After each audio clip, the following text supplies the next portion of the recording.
welcome to episode 4 of Quick Look Series 2.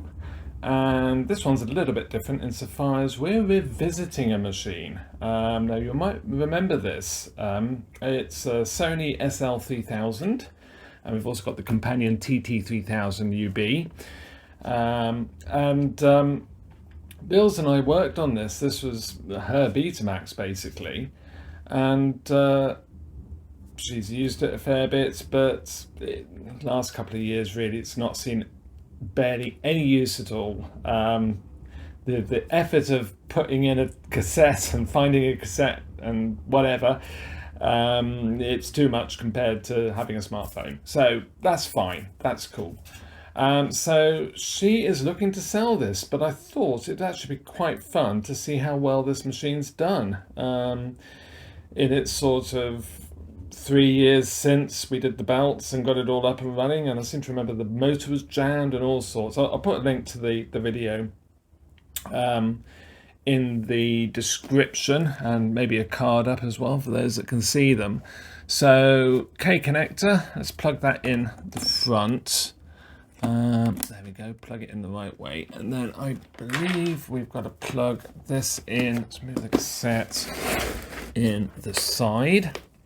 So it's 4-pin, and I do seem to remember this was actually quite badly corroded on the original video when we first worked on it, and we replaced it, so that was quite cool. So plug that in. Then just need to plug in some AV. I like the optimism here. Portable video cassette recorder. This thing is heavy. I mean, it's something like 7 or 8 kilos just on its own. So imagine that with a camera and strap and all the rest of it. So yeah, let's just power it on. I'm actually on timer there. So I seem to remember this did actually have some has a backup battery, and that backup battery, it's just like the C7s, had gone bad. So then, while I'm pressing that quite hard enough,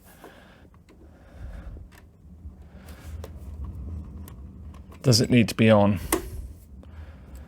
Out of timer.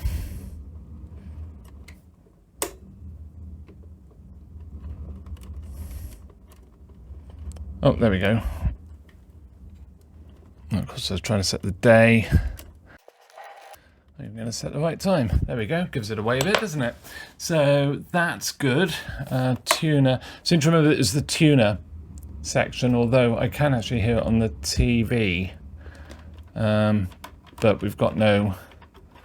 I seem to remember this uses like little neons, so I think it was that part that was broken.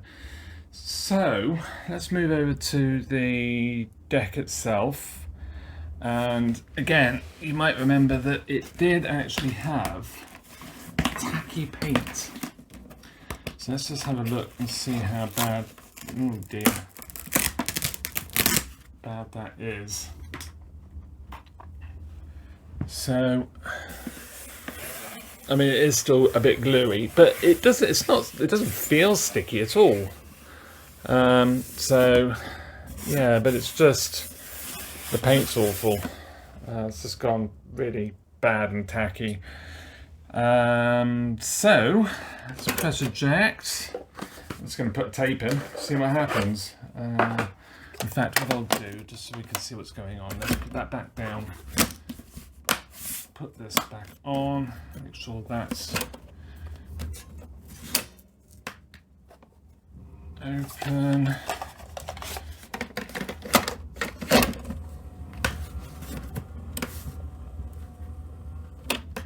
Oh yeah, that's wound. I thought it was labouring, and it did sound as if it was labouring a bit, to be fair, but just put something just to keep that from doing anything, getting in the way.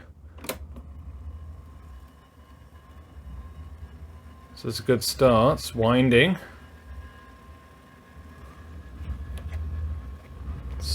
stop. Rewind's always a bit of fun. But that's not bad. It's right at the beginning of the cassette, and it's not been used at least for 2 years, so I'm not complaining at that. Okay, press play.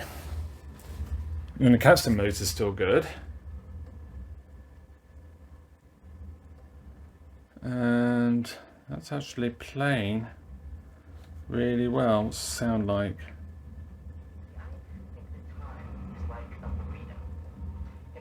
It's only coming out one speaker as well, because it's a mono output, so only one's connected. And I haven't got my splitter down here, so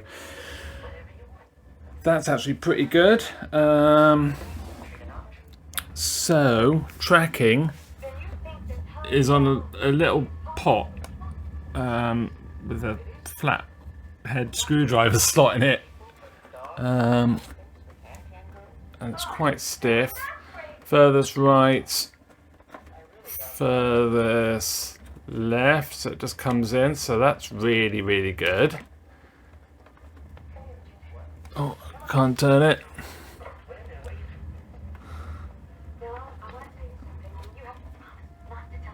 And I don't think these have a central lock. Could be wrong.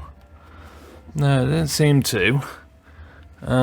So you can actually take RF from there as well. Let's just try that.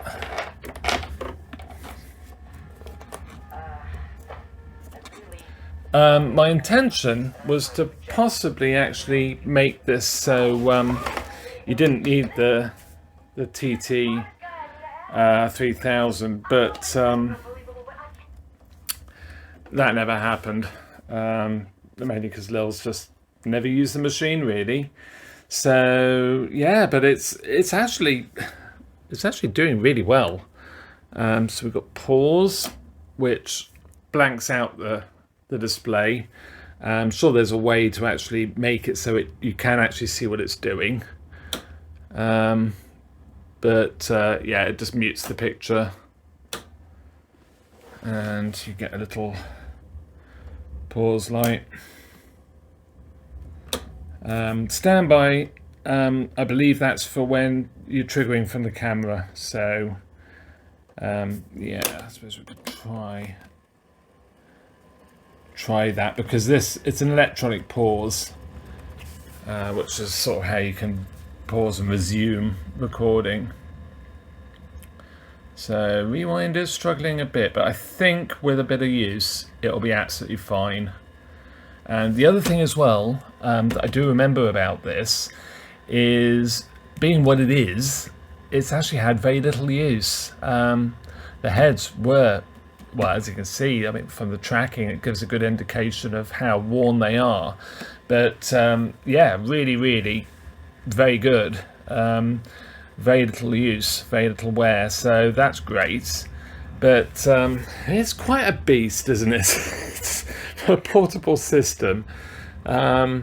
So yeah, but let's just stop that.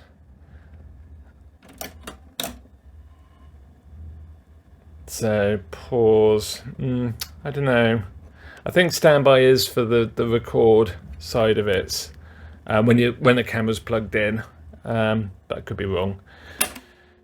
So let's wind this on a bit, and the tape counter is working fine. Can't remember if we changed the belts on that. Oh, it's a bit sticky. Oh, it just needs a bit of a clean,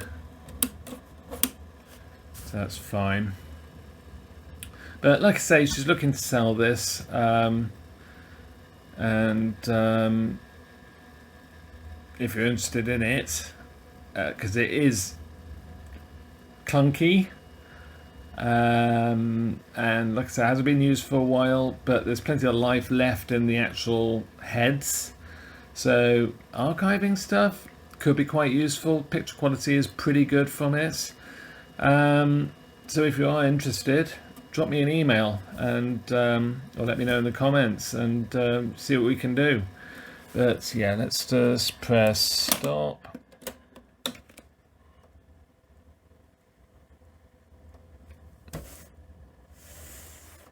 Yeah, it's quite a dark scene. To be fair, the camera does not do it justice. It looks really sort of almost black and white, but the actual picture itself is very good actually. Yeah, it just sort of washes it out. So I've actually got to a bit of daytime imagery in this video, and you can see it's still not great, to be honest, still quite washed out compared to what I'm actually seeing in person, but it's great, it's really super. So yeah, it's actually lasted really well. I'm going to give it a run now and just basically make sure it's okay after a couple of hours, and yeah, I'll be ready for a new home. Obviously, I'll give the top off and give the tape path a clean, but yeah. So hope you enjoyed this quick little look at the SL3000 after 3 years of it being brought back to life, and hopefully I'll see you in another video. Bye for now.